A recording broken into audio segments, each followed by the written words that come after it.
घमंडी कौवा। नमस्ते दोस्तों, स्वागत है आपका हमारे YouTube channel RP Hindi story में। फिर लेकर आए एक जोरदार मजेदार कहानी। चलिए सुनते हैं। हंसों का एक झुंड समुद्र तट के ऊपर से गुजर रहा था। उसी जगह एक कौवा भी मौज कर रहा था।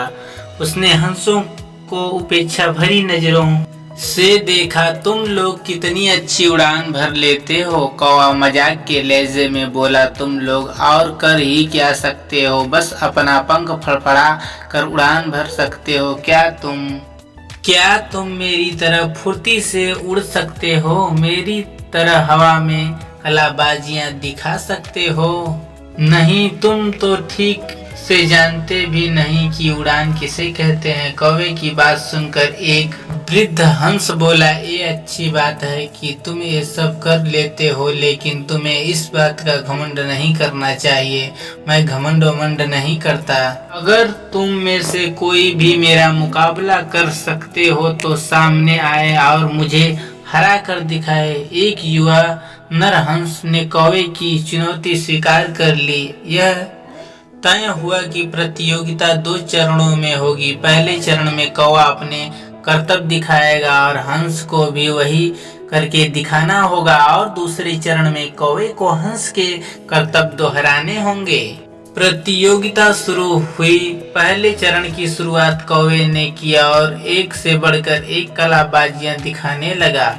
वह कभी गोल मटोल चक्कर खाता तो कभी जमीन छूते हुए ऊपर उड़ जाता। वही हंस उसके मुकाबले कुछ खास नहीं कर पाया। कौवा अब और भी चढ़ बढ़ कर बोलने लगा, मैं तो पहले ही कह रहा था कि तुम लोगों को और कुछ भी नहीं आता ही है। नैतिक शिक्षा देती इस कहानी का अपने बच्चों को जरूर सुनाएं। फिर दूसरा चरण शुरू हुआ। हंस ने उड़ान भरी और समुद्र की तरफ उड़ने लगा। कौवा भी उसके पीछे हो लिया। ये कौन सा कमाल दिखा रहे हो, भला सीधे सीधे उड़ान भी कोई चुनौती है? सच में तुम मूर्ख हो, कौवा बोला। पर हंस ने कोई जवाब नहीं दिया और चुपचाप उड़ता रहा। धीरे धीरे वे जमीन से बहुत दूर होते गए और कौवे का बड़बड़ाना भी कम होता गया और कुछ देर बाद में बिल्कुल ही बंद हो गया।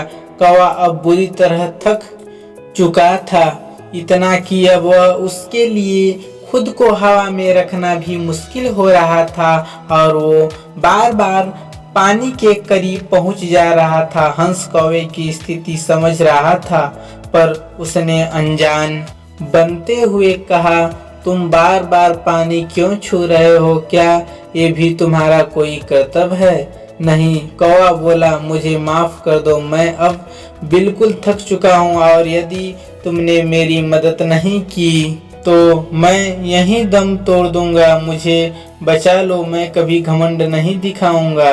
हंस को कौवे पर दया आ गई। उसने सोचा कि चलो, कौवा सबक तो सीख ही चुका है, अब उसकी जान बचाना ही ठीक होगा, और वह कौवे को अपने पीठ पर बैठाकर वापस तट की ओर उड़ गया। दोस्तों, हमें इस बात को समझना चाहिए कि भले हमें पता ना हो, पर हर किसी में कुछ न कुछ क्वालिटी होती है जो उसे विशेष बनाती है। और भले ही हमारे अंदर हजारों अच्छाइयाँ हो, पर यदि हम उस पे घमंड करते हैं तो देर सवेर हमें भी कौवे की तरह शर्मिंदा होना पड़ता है।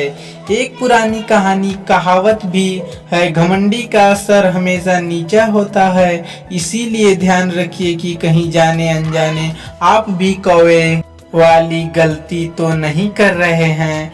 कुछ और बच्चों की कहानियाँ।